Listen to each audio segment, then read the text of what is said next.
Song of Songs 1. The story begins with a young woman whose heart is filled with love and longing. She cannot hide her feelings. Her voice trembles with passion as she whispers, "Let him kiss me with the kisses of his mouth, for your love is sweeter than wine." Every thought of her beloved stirs her soul. "His name," she says, "is like fragrant perfume poured out. Everyone knows his goodness and honor." But for her, it is more than admiration. It is love that pulls at her heart.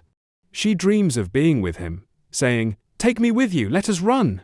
Her heart races at the thought of being in his presence, walking beside him, far from the noise of the world.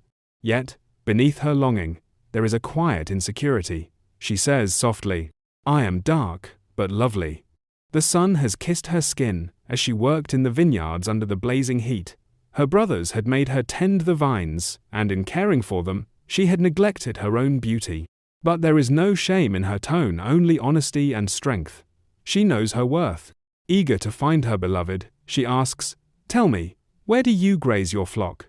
Where do you rest your sheep at noon?" She doesn't want to wander among strangers. She wants to walk beside the one she loves. Then, like a warm breeze, his voice answers. The man, her beloved, speaks with tenderness. "My darling," he says, "you are as lovely as a mare among Pharaoh's chariots."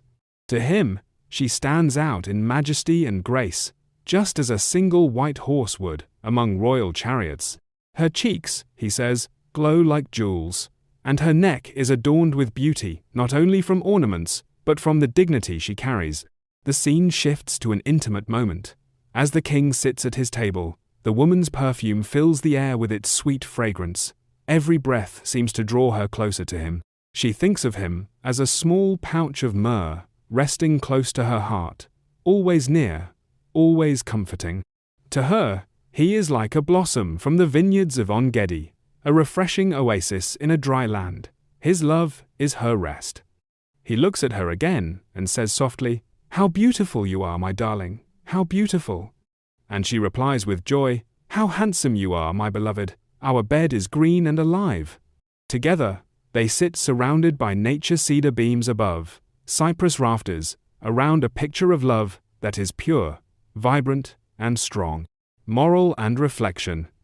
This chapter is a celebration of true love, a love that admires, respects, and cherishes.